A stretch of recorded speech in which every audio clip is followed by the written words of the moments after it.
Dicen los viejos de los llanos, de esos que hablan poco y miran lejos como si aún vieran cosas que el resto ya no puede ver, que hay caminos por donde no conviene andar cuando cae la noche. No importa si uno conoce la vereda, si nació en ese mismo pueblo, si ha cruzado el monte 100 veces con luna o sin ella. Hay horas que no le pertenecen al hombre. Hay silencio que no es silencio. Y hay luces que no vienen ni de la casa ni del cielo. En un caserío olvidado por los mapas, donde el viento peinaba la hierba seca y los perros dormían con un ojo abierto, vivía hace muchos años un hombre llamado Eusebio Rivas. Era alto, fuerte de hombros, de manos duras y mirada oscura. Trabajaba como arriero, llevando mulas cargadas de café, sal, cueros y tabaco entre pueblos lejanos. Conocía los barrancos, las ciénagas, los puentes viejos y las trochas donde el barro se tragaba hasta los juramentos. Pero si algo conocía mejor que los caminos, era la ambición.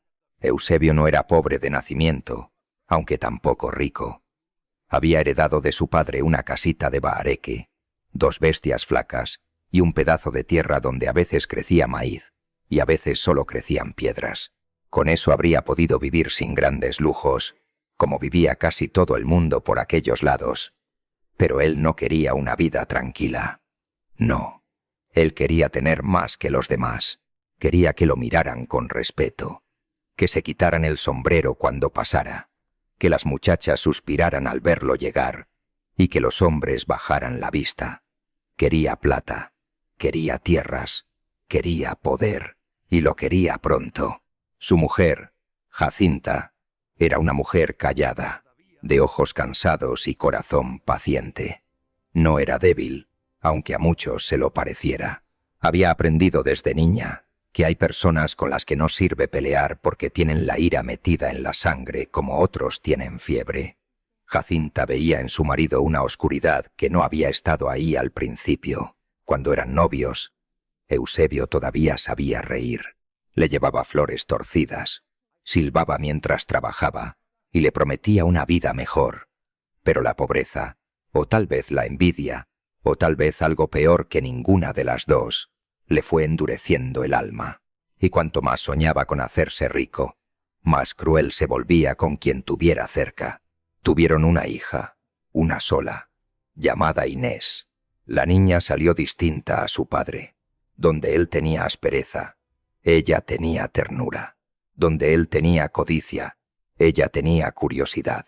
Se pasaba las tardes recogiendo semillas, persiguiendo luciérnagas y preguntándole a su madre por qué el cielo cambiaba de color antes de llover. A veces, cuando Eusebio llegaba de mal humor, la niña se escondía detrás de la falda de Jacinta, porque conocía ya el sonido de las botas antes de conocer las palabras que podían herir. El pueblo donde vivían no tenía iglesia grande, ni plaza hermosa. Tenía una capilla pequeña, un pozo algo torcido, una pulpería donde se juntaban los hombres a beber y mentir, y unas cuantas casas desperdigadas entre el polvo y los árboles secos. Por las noches, la gente cerraba temprano las puertas y rezaba más de lo que hablaba, no porque fueran santos, sino porque el monte alrededor guardaba historias viejas. Hablaban de aparecidos en los esteros, de mujeres que lloraban junto al río, de caballos sin jinete y de una luz solitaria que a veces caminaba donde no debía caminar. Los más viejos la llamaban el farol sin dueño. No era una luz como cualquier otra. No brillaba como lámpara de casa ni como fogata de campamento. Era una llama amarilla, quieta y temblorosa a la vez, que parecía suspendida en el aire, como si una mano invisible la cargara.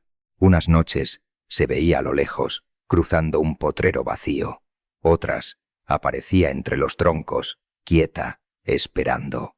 Y otras más, las peores, caminaba al borde del camino como si fuera guiando a alguien. No la sigan, decía doña Melchora, la curandera del pueblo, una anciana de espalda doblada y ojos filosos. Toda luz que alumbra sin calentar viene a cobrar algo. Los muchachos se reían. Los borrachos se persignaban y luego seguían bebiendo. Las mujeres hacían silencio. Y los viejos no se reían nunca. Eusebio sí. Puras habladas de gente ociosa, decía mientras escupía al suelo. Si una luz anda sola de noche, mejor. Así alumbra sin pedir comida. A él no le interesaban los cuentos. Le interesaba otra cosa que se murmuraba en voz más baja, casi siempre al final de la conversación, y después de mirar alrededor para asegurarse de que nadie escuchaba. Decían que quien lograra seguir al farol hasta su escondite encontraría plata enterrada. Monedas antiguas, joyas, cadenas de oro y hasta cofres que dejaron los muertos sin reclamar. Decían que el farol no era un alma perdida, sino un guardián, que marcaba lugares donde había tesoros ocultos. Claro que también decían que ningún hombre que lo hubiera seguido volvió siendo el mismo. Pero la ambición escucha solo la mitad de las historias. Una noche, en la pulpería, mientras el ron corría como si quisieran apagar un incendio por dentro, un viejo arriero llamado Laureano contó lo que había visto años atrás. Yo no iba tomado, dijo, levantando un dedo huesudo, y lo juro por la tumba de mi madre. La luz venía bajando por la cañada, despacito. Yo pensé que era algún vecino con lámpara, pero cuando le grité, no contestó. Entonces vi que no alumbraba alrededor, ¿entienden? Se alumbraba solo a sí misma, como si la noche no quisiera tocarla. Algunos rieron. Eusebio no. ¿Y la seguiste?, preguntó. Laureano tardó en responder. Tomó un trago, miró el vaso y luego dijo: la seguí hasta la quebrada del Toro. Allí se detuvo junto a un higuerón seco, y escuché una voz. No sé de dónde salió. Una voz que dijo: todo lo que se desentierra con avaricia vuelve a enterrarse con sangre. Salí corriendo, y no miré atrás. Cobarde. Soltó Eusebio. Laureano lo miró largo. No. Vivo. Eusebio sonrió con una mueca torcida. Esa noche volvió a su casa pensando en el higuerón seco, en la quebrada del Toro y en la posibilidad de un cofre enterrado. Mientras Jacinta le servía comida, él casi no habló. Inés le enseñó una figurita hecha con barro y hojas, pero él apenas la miró. Tenía la mente puesta en otra parte. Al día siguiente madrugó sin decir a dónde iba. Se llevó una pala, un machete y una botella de aguardiente. No encontró nada, ni esa tarde, ni la siguiente, pero la idea del tesoro ya se le había metido en el pecho como un gusano. A partir de entonces empezó a rondar de noche. Inventaba viajes, encargos, cuentas que cobrar. En realidad, andaba detrás del farol. Cada vez que salía, Jacinta le rogaba que no fuera. Déjese de eso, Eusebio. Hay cosas que no son para uno. Lo que no es para uno, respondía él, es seguir comiendo miseria. La mujer callaba, no porque creyera que él tuviera razón, sino porque ya conocía el peso inútil de sus palabras frente a aquella terquedad. Pasaron semanas, luego meses. Eusebio se volvió más hosco, más silencioso, más flaco. Dormía poco, comía con ansiedad, pegaba manotazos al aire cuando algo le contrariaba. Si Inés reía muy fuerte, la hacía callar. Si Jacinta le preguntaba algo, respondía con rabia. La casa se llenó de una tensión que ni el humo del fogón lograba disolver. Una tarde de agosto, cuando el cielo estaba tan bajo que parecía a punto de romperse, doña Melchora llegó a la casa con unas ramas de ruda y albahaca. «Vengo a ver a la niña», dijo. Jacinta la dejó pasar. Eusebio estaba afuera, arreglando una montura con la brusquedad de quien quisiera degollarla. La curandera observó a Inés jugar con unas piedritas. Luego le tomó la frente, le miró las pupilas y por último recorrió la casa con sus ojos pequeños. «Aquí anda rondando algo malo», murmuró. Jacinta apretó los labios. «Es él», dijo casi sin voz. «Anda buscando esa luz». Doña Melchora asintió como si ya lo supiera. «No es la luz la que él busca, Es la deuda. ¿Qué deuda? La anciana tardó en responder. Toda ambición llama a una puerta. El problema es que nunca sabe quién le va a abrir. Antes de irse, dejó una bolsita con semillas negras y sal gruesa. Cuélguela detrás de la puerta y no deje que la niña mire por la ventana si oye pasos de noche. Jacinta obedeció, pero sabía que esas cosas sirven cuando lo malo anda afuera. Cuando lo malo duerme bajo el mismo techo, ni la sal ni las ramas alcanzan. La noche que cambió todo llegó sin anunciarse. No hubo tormenta, ni luna roja, ni gritos de pájaro en el aire. Fue una noche ordinaria, de esas que parecen inofensivas, y por eso mismo son peores. Eusebio había salido tarde. Después de cenar, dijo que un hombre de San Gerardo le debía dinero. Jacinta no preguntó. Inés se había quedado dormida abrazando una muñeca de trapo. La mujer estaba sentada junto al fogón, remendando una camisa, cuando escuchó que los perros empezaron a llorar. No ladraban, lloraban. Un sonido bajo, lastimero, que le puso la piel fría. Luego vino el silencio, y después, el golpe en la puerta. No fueron nudillos, fue algo más seco. Toc, toc, toc. Jacinta se levantó despacio. No preguntó quién era. A esa hora nadie visitaba a nadie si traía buenas intenciones. El golpe volvió. 3 veces más. Toc, toc, toc. La bolsita de semillas detrás de la puerta empezó a moverse suavemente, como si le diera el viento desde adentro de la casa, aunque todas las ventanas estaban cerradas. Entonces escuchó la voz. Jacinta.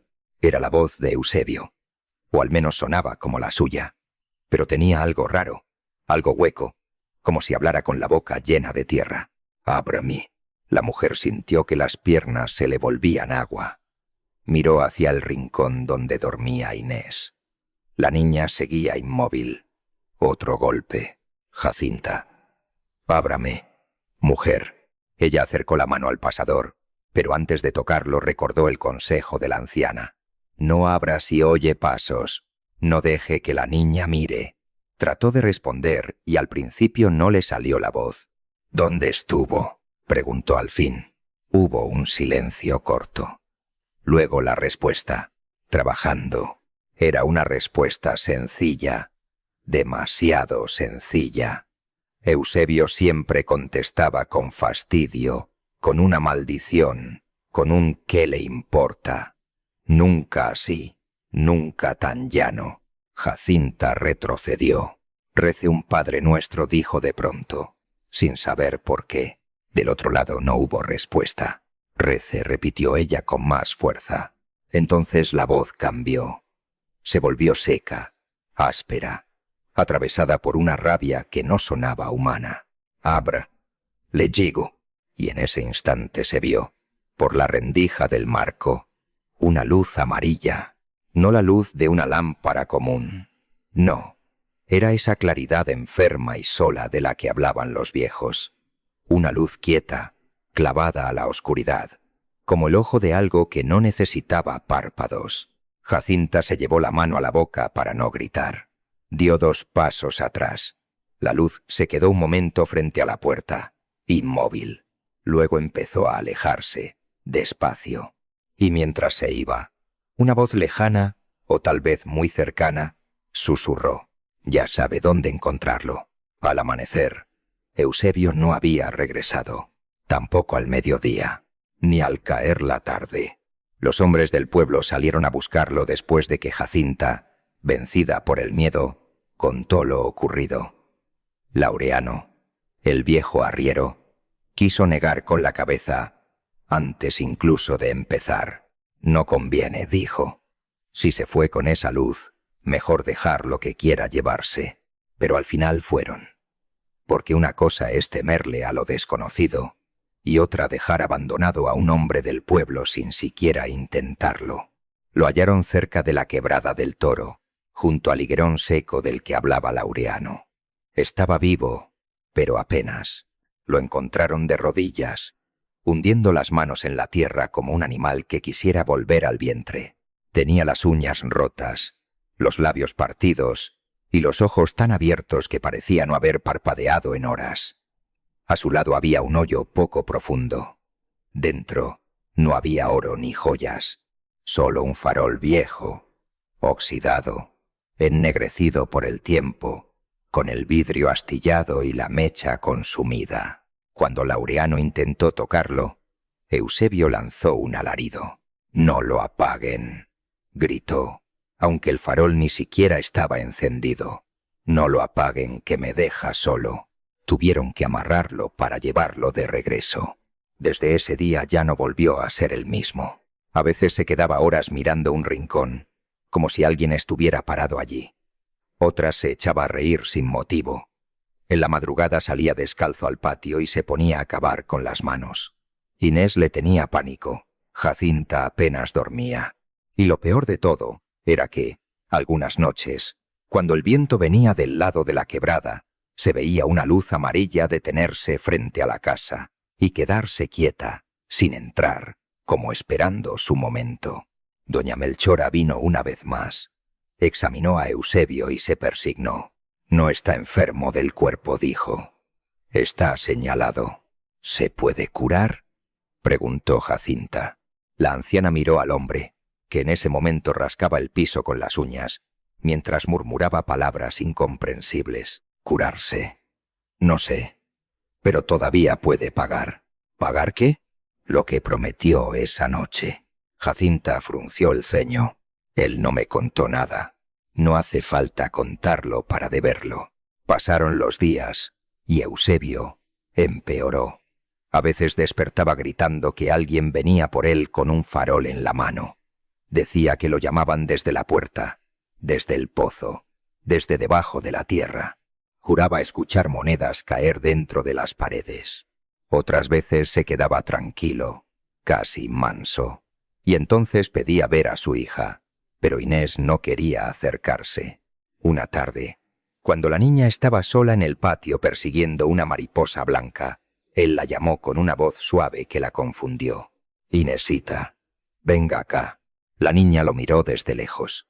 Eusebio estaba sentado bajo el alero, con la cara ojerosa y las manos entrelazadas. «No tenga miedo, hija. Solo quiero hablarle». Inés avanzó despacio, arrastrando los pies. Todavía era muy pequeña para entender la locura, pero sí entendía el miedo. Se quedó a varios pasos de distancia.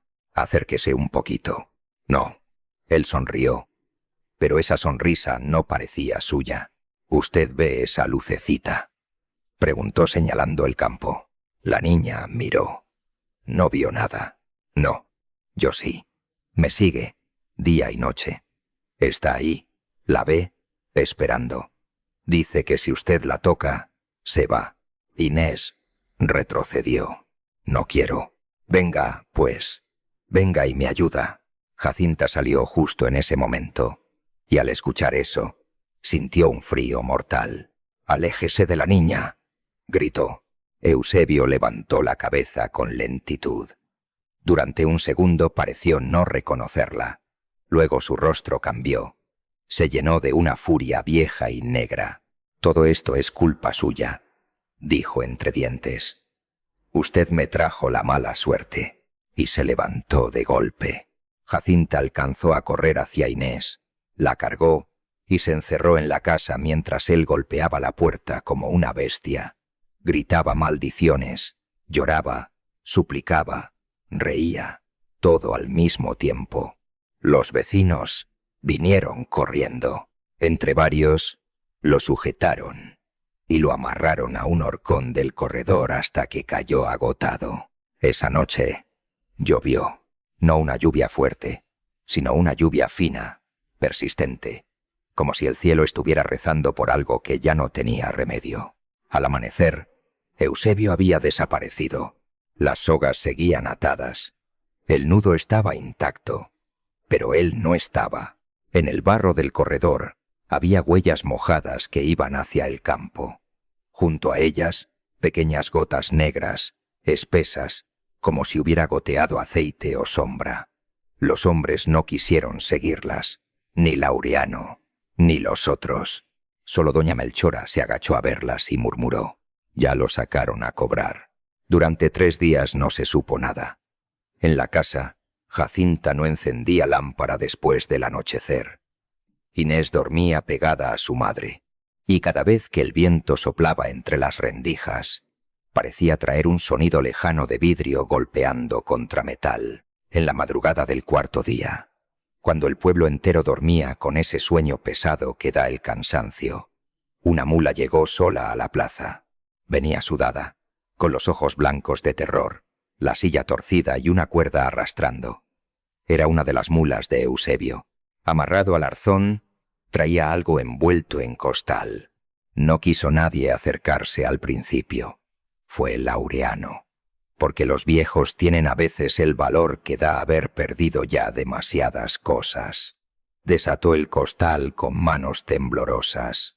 Dentro estaba la pala de Eusebio, partida en 2, y también el farol, pero esta vez venía encendido. La llama amarilla ardía sin consumir mecha alguna. No echaba humo, no daba calor, y aunque el amanecer ya clareaba, esa luz seguía viéndose más viva que el sol naciente. Los presentes retrocedieron. Uno de ellos quiso tirarle agua, otro quiso cubrirlo con tierra. Doña Melchora alzó la mano. «Nadie lo toque». «¿Y entonces qué hacemos?», preguntó alguien. La anciana miró la luz, y por primera vez en muchos años se le vio miedo de verdad. «Esperar. ¿Esperar qué? ¿A quién viene detrás?». Y como respondiendo a sus palabras, del camino del este empezó a llegar un sonido lento.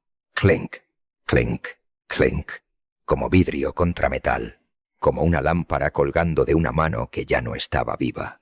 Los perros se escondieron, las gallinas enmudecieron, hasta el viento pareció agacharse. Entonces lo vieron. Una figura alta venía caminando entre la neblina de la mañana. No corría, no se apresuraba. Caminaba con la paciencia terrible de lo que sabe que siempre alcanza.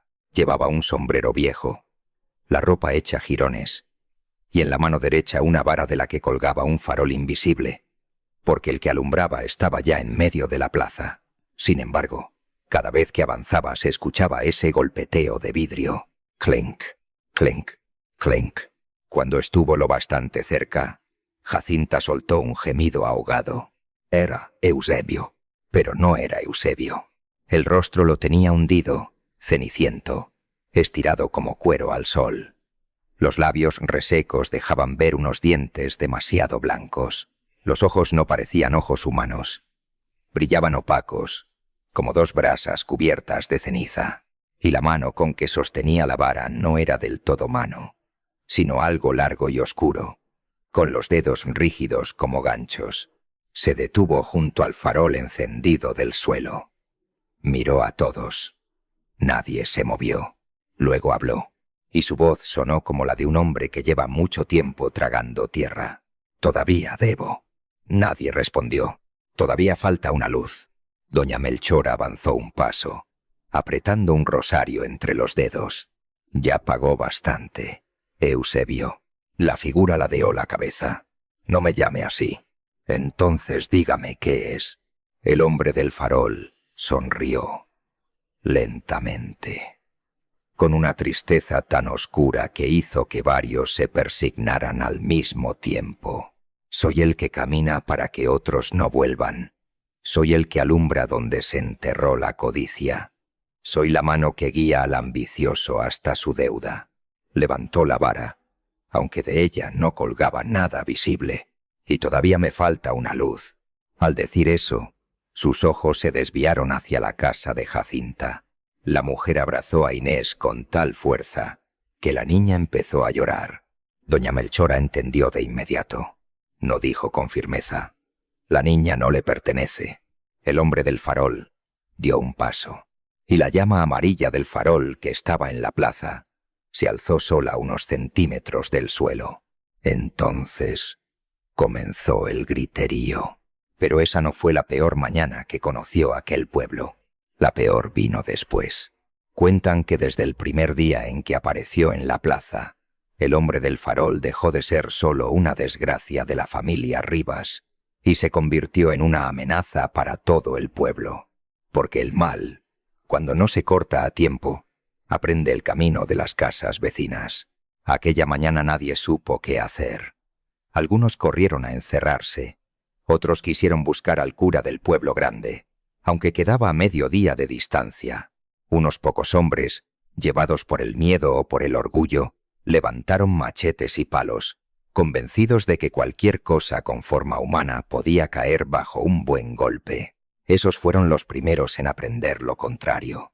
Cuando uno de ellos, un muchacho joven llamado Tomás, se lanzó hacia la figura con un grito, el hombre del farol no lo tocó, ni siquiera se apartó. Solo alzó la vista hacia él, y en ese mismo instante el muchacho se detuvo en seco, como si hubiese chocado contra una pared invisible. Soltó el machete, miró alrededor con desesperación y empezó a gritar: «No, no me entierren. Yo no fui. Yo no robé nada». Nadie entendía de qué hablaba.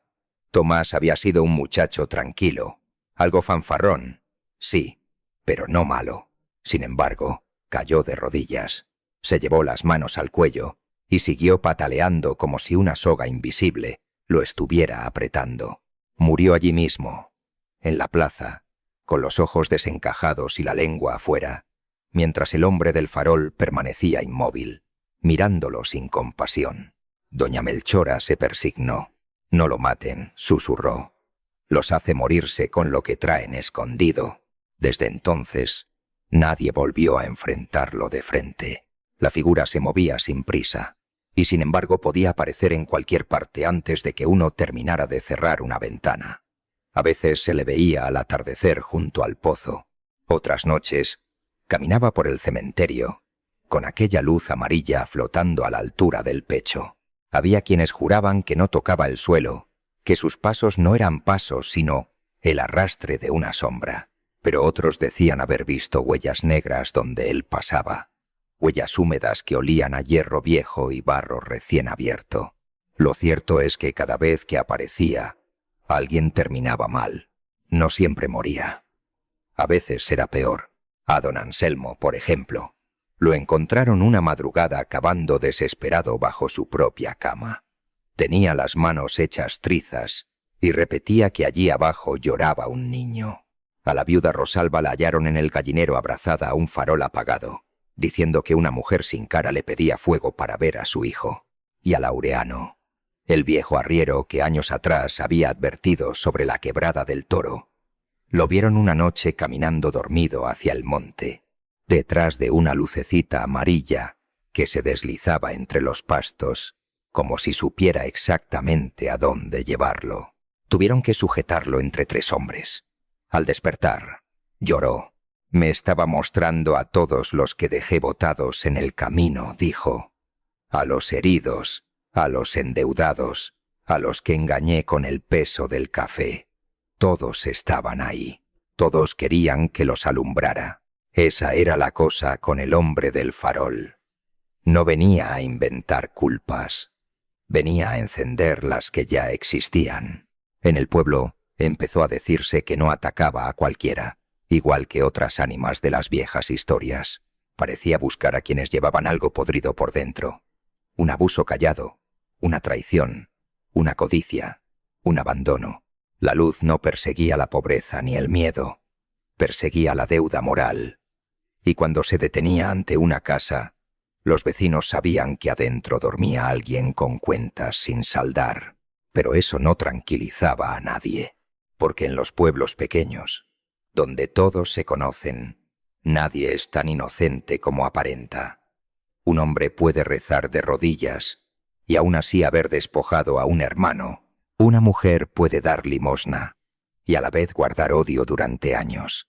Un patrón puede pagar misa y deberle salarios a media vereda. Con el tiempo, la sola idea de que el hombre del farol pudiera ver lo que cada quien escondía empezó a volver loca a la gente. Dejaron de dormir, dejaron de salir de noche. Algunos devolvieron tierras mal habidas, otros fueron a pedir perdón por agravios de 20 años atrás. Más de uno se puso a llorar en mitad del camino, al recordar a quien había dejado morir sin ayuda. Hasta la pulpería, que antes rebosaba de risas sucias y botellas, se fue vaciando. Los hombres temían que la luz los encontrara borrachos y les hiciera ver lo que más evitaban. Mientras tanto, Jacinta vivía como quien sostiene una puerta podrida con el cuerpo, sabiendo que tarde o temprano va a ceder. Doña Melchora se había quedado en la casa desde aquella mañana en la plaza. Decía que el mal ya había puesto los ojos sobre Inés y que no convenía dejar a la niña sola ni un minuto. «¿Por qué la quiere a ella?», preguntó Jacinta una noche, en voz tan baja que apenas parecía voz. La anciana avivó el fogón antes de responder. «Porque la inocencia alumbra mejor que el pecado». «No entiendo». «El suyo hizo trato con una cosa que guarda avaricias viejas. Seguramente pidió ver tesoro, o hallar fortuna, o ser guiado hasta lo enterrado. Esas cosas siempre cobran a su manera. A veces piden sangre, a veces trabajo, a veces linaje. La niña es la luz nueva de la casa. Si se la lleva, completa el farol». Jacinta sintió que se le helaba el vientre. «No se la va a llevar». Doña Melchora la miró con una mezcla de compasión y dureza.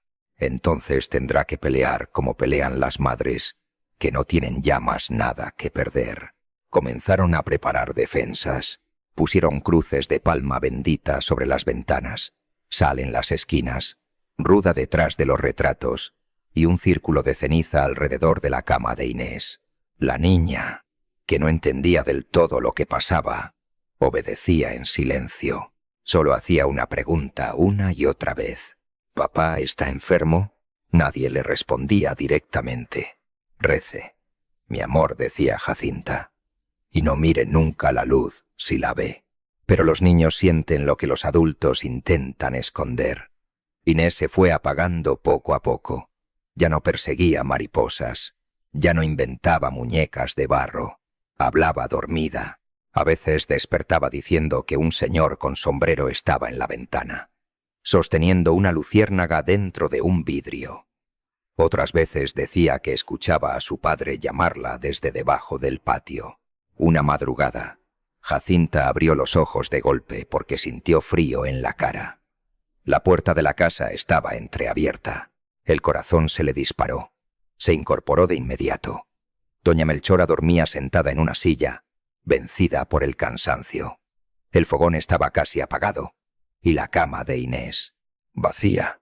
Jacinta lanzó un grito que todavía recuerdan, dicen, quienes eran niños en ese tiempo.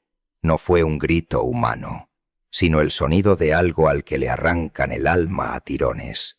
Despertó a la anciana, sacudió la casa, hizo que los perros empezaran a ladrar en todas las cuadras. Salieron con lámparas, con palos, con rezos. No tardaron en ver la luz. Iba avanzando hacia el camino del cementerio, despacio, a la altura de un hombre, y junto a ella caminaba Inés, descalza, en camisón, con los brazos caídos y los ojos abiertos, como quien sueña despierta. Detrás iba el hombre del farol. No tocaba a la niña, no le hablaba. Solo la guiaba con aquella claridad amarilla, y ella caminaba como atraída por un hilo invisible. «Inés», gritó Jacinta. La niña no volteó. Doña Melchora agarró a Jacinta del brazo. «No corra directo. Si la asusta, se la lleva más rápido. Es mi guía, y por eso mismo, haga caso». La curandera metió la mano en su morral, sacó un puñado de sal mezclada con ceniza, y empezó a recitar una oración antigua, más vieja que los rezos del misal. No era español limpio, tenía giros extraños, palabras rotas de otra lengua, de esas que pasan de boca en boca entre mujeres que curan y entierran. Luego sopló la mezcla hacia la luz. La llama titiló. El hombre del farol se detuvo. Por primera vez desde que había aparecido, pareció molesto. Giró la cabeza con una lentitud espantosa y clavó los ojos en la anciana. «No se meta, Melchora», dijo con esa voz reseca. Todavía me acuerdo de su nombre, respondió ella. Eusebio Rivas, hijo de Lorenza la costurera y de Julián el bebedor, bautizado en mayo, enfermo del alma desde antes de cumplir 15. Usted no es más grande que el nombre que tuvo. La figura se estremeció. La luz se agitó dentro del farol, como si un viento negro soplara desde adentro. Ese nombre ya se pudrió, murmuró. Entonces que se pudra solo. A la niña la deja. Hubo un silencio tenso. Luego el hombre del farol alzó la vara, y el cementerio entero respondió. No con voces, no. Peor, respondió con faroles. Sobre varias tumbas empezaron a aparecer pequeñas llamas amarillas, una tras otra, como si bajo la tierra alguien hubiera encendido luciérnagas podridas. Alumbraban apenas, pero lo suficiente para revelar cruces torcidas, nichos agrietados, flores secas y montículos de barro fresco. Y al mismo tiempo empezó a oírse un murmullo. No venía del viento, venía del suelo, como si muchas gargantas estuvieran susurrando desde abajo. Los hombres que habían salido con Jacinta retrocedieron aterrados. Uno soltó la lámpara, otro se arrodilló. Solo Jacinta siguió mirando a su hija. Inés dijo, ahora sin gritar, con la voz quebrada de quien llama desde el fondo del corazón. Míreme, mi amor, míreme a mí. La niña vaciló. Fue apenas un gesto, un pestañeo más largo, un pequeño temblor en los dedos. Pero Jacinta lo vio. Eso. Así. Venga donde está su mamá. Inés giró la cabeza muy despacio. La luz se sacudió violentamente. El hombre del farol dio un paso hacia ella. Entonces Jacinta corrió. No pensó, no calculó, no rezó siquiera. Corrió con esa fuerza salvaje que solo tienen las madres cuando el mundo quiere arrancarles a sus hijos. Saltó el zanjón, se ensució de barro, se raspó las piernas contra una cruz caída y alcanzó a la niña justo cuando el hombre del farol extendía su mano oscura. En el instante en que Jacinta abrazó a Inés, la llama del farol principal se volvió alta, larga, casi blanca, y el aire se llenó de un chillido agudo que hizo sangrar la nariz de dos hombres y desmayó a otro. Doña Melchora cayó de rodillas, pero siguió recitando. El hombre del farol alzó ambas manos, y entonces se abrió el recuerdo, no de Jacinta, no de la niña, de él. Todos los presentes vieron, no con los ojos del cuerpo, sino con esa parte del miedo que obliga a imaginar incluso lo que uno no quiere, lo que había ocurrido la noche en que Eusebio desapareció por primera vez en la Quebrada del Toro. Lo vieron seguir la luz hasta el higuerón seco. Lo vieron cavar desesperado. Lo vieron encontrar el farol oxidado. Y luego vieron aparecer a la figura que lo esperaba del otro lado del hoyo. No era un hombre, no del todo. Era una sombra vestida de arriero antiguo, con rostro de hueso y manos cubiertas de tierra negra. Llevaba otro farol, encendido con la misma luz amarilla. ¿Quiere riqueza?, preguntó aquella cosa. Eusebio, jadeando, cubierto de sudor y barro, respondió que sí. ¿Quiere que lo guíe hasta lo escondido? Sí, dijo otra vez. Entonces cargue la luz. Pero recuerde, todo tesoro enterrado alumbra con la vida de alguien. Eusebio dudó, apenas un instante. Luego extendió la mano, y al tocar el farol hizo el trato. La visión desapareció tan de golpe como había venido. Los presentes quedaron temblando, algunos llorando, otros vomitando junto a las tumbas. Doña Melchora fue la primera en hablar. Con que así fue. El hombre del farol parecía más inestable ahora, como si el solo hecho de mostrar el recuerdo lo hubiera debilitado. La forma del cuerpo le vibraba por los bordes, y a ratos se le transparentaban los huesos. La luz dentro del farol se agitaba con violencia. Jacinta apretó a Inés contra su pecho. No se la doy, dijo con una calma tan dura que asustaba más que un grito. Cóbreme a mí si quiere, pero a ella no. La figura se volvió hacia ella, y por un instante, muy breve, En medio de ese rostro ceniciento apareció algo de Eusebio. No bondad, no arrepentimiento completo, pero sí cansancio. Un cansancio inmenso, de hombre arrastrado demasiado tiempo por una cadena que él mismo eligió. No puedo, dijo. Sí puede. No sabe lo que pide.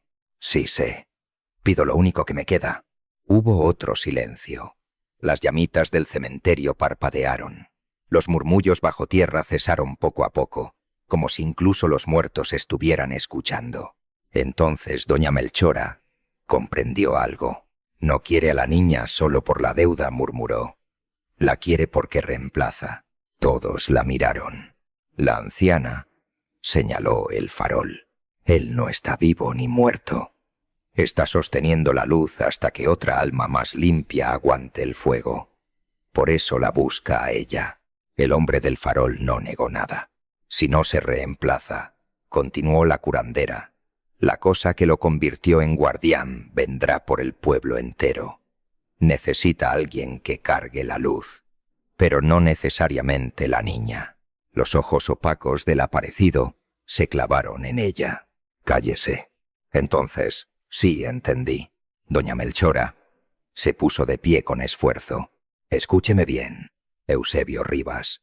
Todo pacto se quiebra por la misma grieta por la que entró. Usted quiso riqueza sin merecerla. Quiso guía sin sacrificio propio. Quiso luz sin trabajo. Si ahora quiere romper la cadena, tiene que hacer lo que no ha hecho nunca. Cargar usted mismo con lo suyo y devolver lo que intentó tomar. Ya cargó la luz. No, la arrastra. Cargarla sería escogerlo. Esas palabras parecieron atravesarlo. El cuerpo del hombre del farol se dobló un poco, como si algo pesado le hubiera caído encima. La anciana dio un paso más y señaló el higuerón invisible en la oscuridad de la quebrada, más allá del cementerio. Llévela de vuelta al hoyo donde la sacó. Métase con ella. Que se cierre la tierra y que no salga nada. Los hombres presentes palidecieron. Eso lo va a enterrar vivo, susurró uno. Ni vivo ni muerto está. Ya respondió Melchora. Jacinta miró a la figura. Quiso odiarla con toda el alma. Quiso escupirle las culpas, los golpes, el miedo que les había dejado a ella y a su hija. Pero al mismo tiempo, al ver aquella sombra sostenida apenas por una condena, sintió una compasión amarga, terrible, como la que da ver a un animal rabioso atrapado en su propio hierro. Hágalo, dijo. El hombre del farol bajó la cabeza. Entonces ocurrió algo que nadie esperaba. Inés, todavía temblando, se soltó un poco del abrazo de su madre y dijo, con la inocencia rota pero todavía viva de los niños: «Papá, ya no venga de noche». La figura se quedó inmóvil. Si hubiera tenido sangre, quizá se le habría detenido.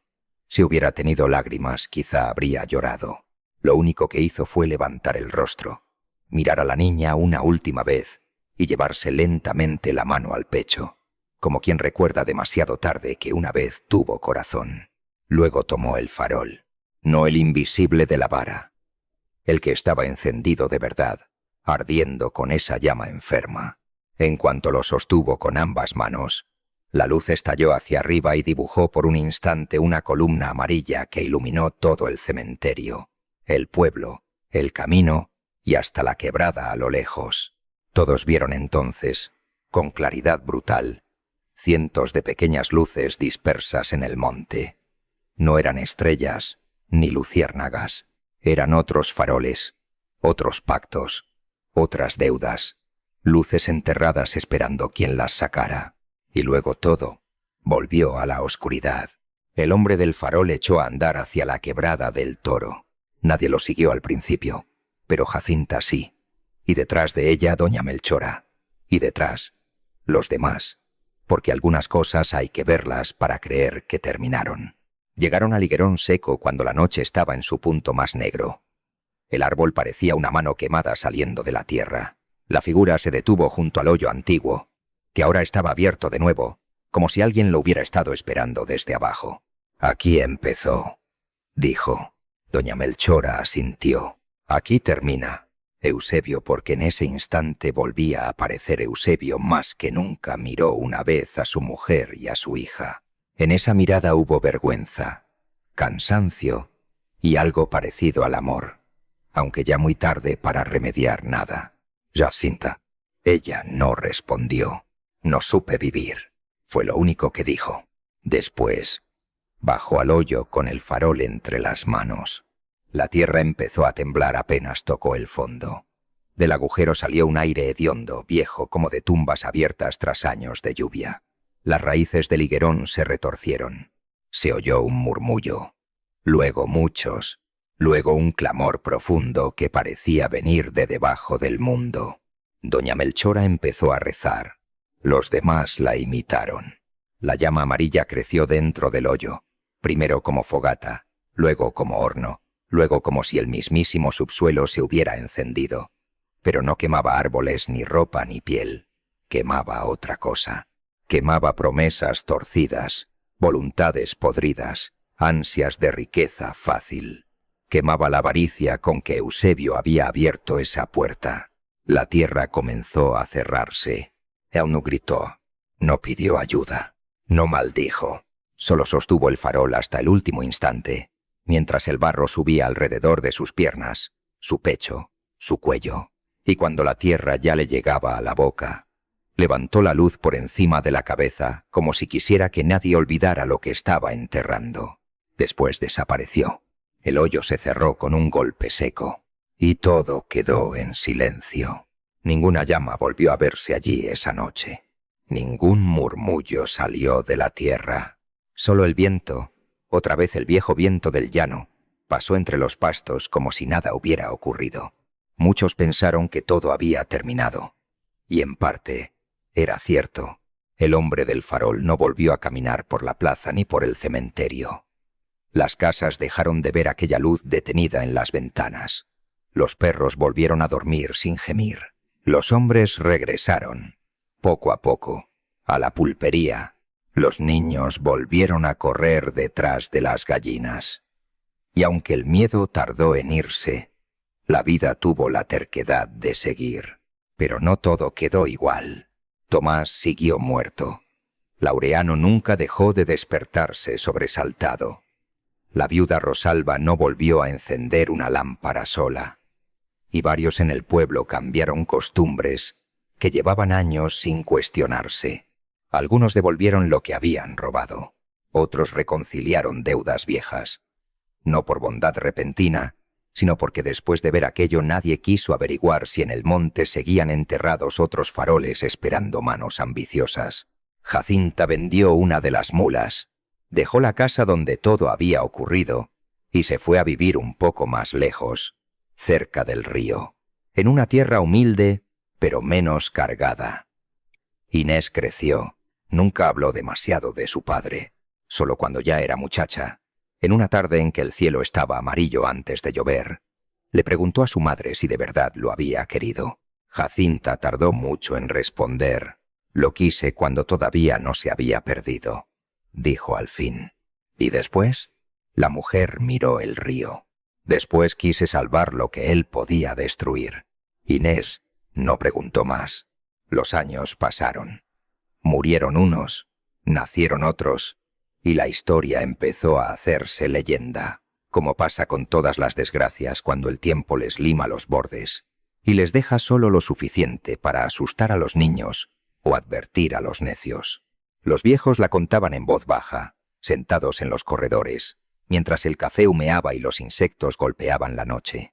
Decían que Eusebio Rivas había querido desenterrar riquezas y terminó enterrándose a sí mismo. Decían que existe una luz que no guía hacia tesoros, sino hacia deudas. Y decían, sobre todo, que ningún hombre debe seguir una claridad que aparece donde nadie la encendió. Pero la leyenda no murió, porque hay algo más. Muchos años después, una mañana de verano, unos peones que abrían camino por la zona de la Quebrada del Toro encontraron el viejo higuerón finalmente caído. Las raíces habían quedado al aire, negras y retorcidas. Debajo de una de ellas, atrapado entre tierra endurecida y piedras, hallaron un aro de metal oxidado. Parecía la agarradera de un farol. No lo tocaron. Uno de los peones, recién llegado, se burló del miedo de los otros. Dijo que el monte estaba lleno de chatarra y que los cuentos eran para viejas. Se agachó, metió la mano y trató de arrancarlo. No pudo. El metal estaba caliente, no tibio por el sol, caliente como una cuchara olvidada en el fuego. El hombre retrocedió con un juramento y mostró la palma enrojecida. Los demás no dijeron nada. Cubrieron las raíces con tierra, rezaron bajito y se marcharon antes de que cayera la tarde. Desde entonces, los que pasan por ese lugar juran que algunas noches, especialmente cuando el aire está quieto y la luna no sale, puede verse a lo lejos una pequeña luz amarilla entre los pastos. No se mueve mucho, no recorre caminos, ni se acerca a las casas como antes. Solo permanece allí, junto a la quebrada, como una brasa enterrada que no termina de apagarse. Los más prudentes bajan la cabeza y siguen de largo. Los viejos repiten lo de siempre. No mire mucho, no nombre al que carga la noche. Y si alguna vez ve un farol alumbrando donde no hay mano que lo lleve, no lo siga, porque puede que el hombre del farol ya no ande buscando reemplazo. Pero la ambición de los vivos nunca descansa.